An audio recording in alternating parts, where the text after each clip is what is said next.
American. How you guys doing today? All right, I just want to make a few statements. My first statement is I want to give the utmost respect to all the soldiers out there fighting for my freedom, our freedom, anybody in this United States. You know what? You got to represent the United States. I got the red, white, and blue running through my veins, and I love America, man. There's no place like it. So if you live in America, man, represent the United States. My second statement is there's something that really irritates me about this kid, Wilton. I just don't understand how you call yourself the pretty warrior, but you look like you got slapped with an ugly stick. The only thing I can say that's gonna be pretty about him is this ass whooping I give him on April 18th. So you guys come and you will see it go down April 18th. Third of all, when the American boys get in the ring, you know you're gonna get your money's worth.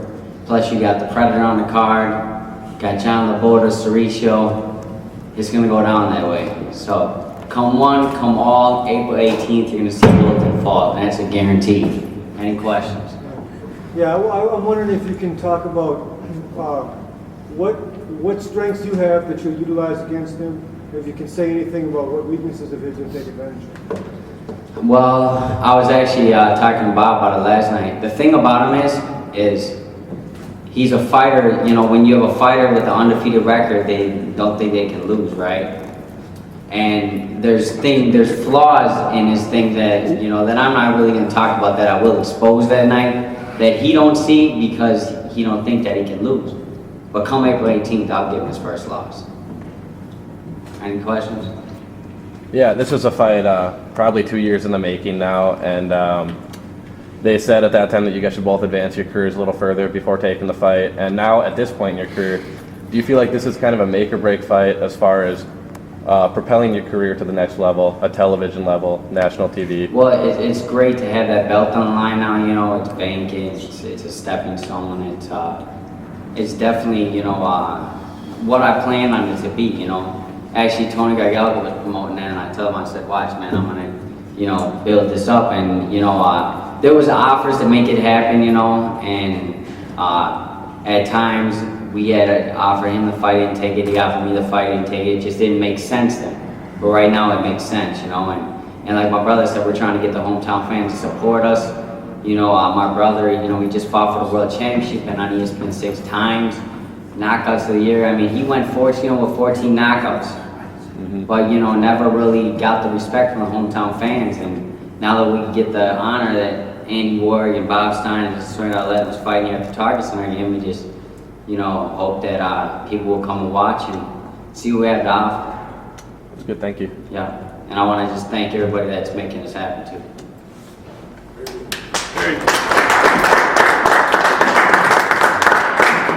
Well, Mr. Hilario. Well, hold on, we might need security in the house to protect me right here. I got Chuck Passports at the end. I'll be fine. And the looks like this kid's throwing a hammer down on you a little bit. What do you got to say?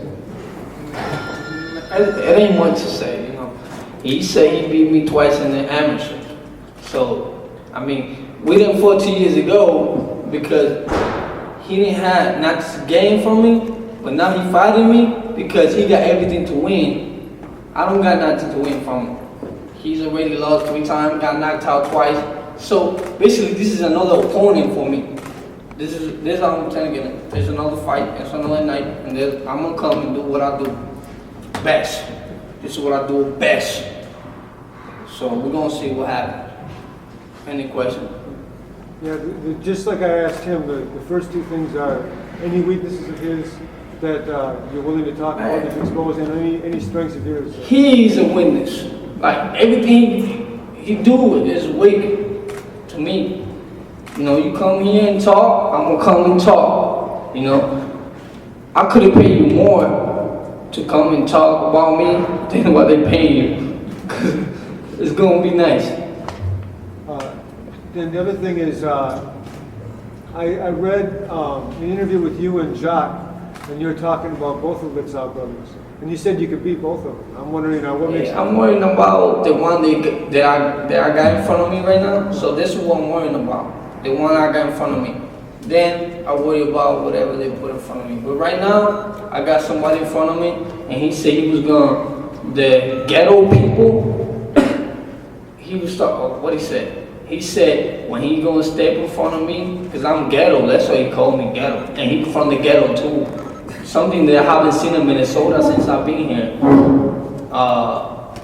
So I don't know what kind of ghetto he sees in Minnesota. This is one of the best places in the world. So where the streets are cleansed every day. So I don't see how can you call Minnesota ghetto. You know what I mean? I never said the ghetto. I said you call yourself the pretty warrior. No. On April 18th, I'm gonna give you a pretty ass whooping. That's what I said. I never said ghetto. Listen, go to MinnesotaBoxing.com and there's a comment in there. They say they from the ghetto. He know people Just like let me they're from the interpret ghetto. for me. That Blah would be blah my blah. I said he calls himself the pretty warrior. When you call yourself the pretty warrior, you need to be pretty. He I'm looked like not he got slapped warrior. with an ugly stick. Look at After I yourself, whoop his ass, dog. I hope he takes this money he's getting for the fight and goes and fixes his teeth. Listen, it doesn't matter. What's up with your forehead, dog? What's up with you? You look like, man, I ain't even gonna talk about you. You too ugly, dog. I'm a warrior. The pretty warrior is just something that came up. Like you came up with your American boy. Yeah, because I love America. That's right. What's wrong with that? I mean, what do you get from that, though? You know what you're trying to get a name from America. That's what you're trying to do. You want the people to back you up, but they're not gonna back you up in the ring. It's you and yourself gonna be in that ring, get your ass whooped. You know what I'm saying? And I'm gonna be in the other corner whooping your ass. Okay. That's what it is. We'll see about that. You know? We'll see about that. Any other questions? Come on, man.